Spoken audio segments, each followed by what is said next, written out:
Nyan, kerajinan. Kerajinan awak Aceh.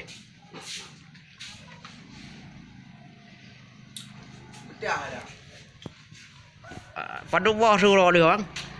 Biasa Pak Salam surun, nah yang lain, nah yang dua trip Pak Salamnya buat tarik-tariknya, tarik plastik lom Pak Salam kan.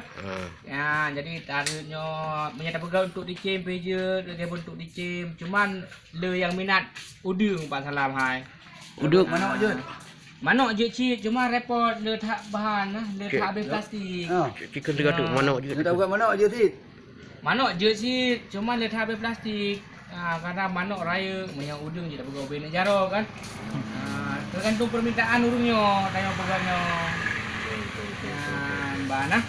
Teman plastik kan apa ya dah. Hai betul hana belah tablo tapi kagak belah rumput kita kamu cocok padang ya menang hai Pak Salam. Mana pegat teman tanya modal pi hana kan. Ada nak pemerintah pi lagi haba itu sih saya fikir gero katanya ho menan. Menan Pak Salam.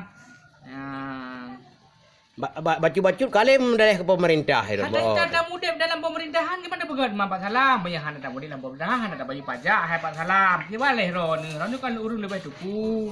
Dalam bidang pui kenan dalam bidang hana tak ukun pi ada ron dalam. Tamang dong terus tu.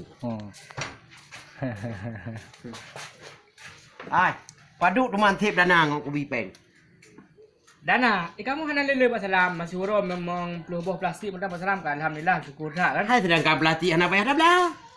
Kak mungkin Pak Salam dah cok takut sabi-sabi jadi kan roh tu kah dah cok lihat. Kau yang masalah haji menyak musim nyo kono bila musim tak boh. Yang musim nak pakai musim yang kenyo musim berjarah musim tersendiri naik kan. Kan menyalahnya tiuran limang bah dia menyaja tiuran tertuba dia. Menyana musim untuk cetak udung je Pak Salam kira musim dua buah benda siapa-siapa kamu dua mengajun. Kaji dah dalam 2 malamnya aku jak mulai warna gede.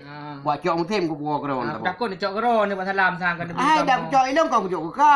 Keron yang menyo kan. Yang masalahnya untuk kumat ilung. Kupulau ilung tu. Ya betul sabar juga ayo taji dah.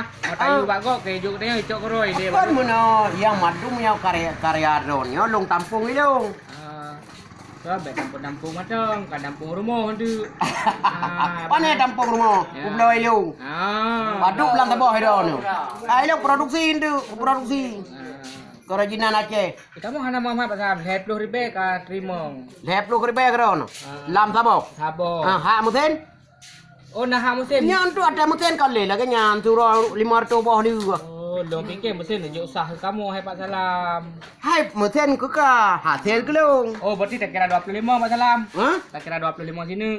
Je. Kagak lam. Yang pajak lon terima ngan. Lam 2 euronyo kajen terima.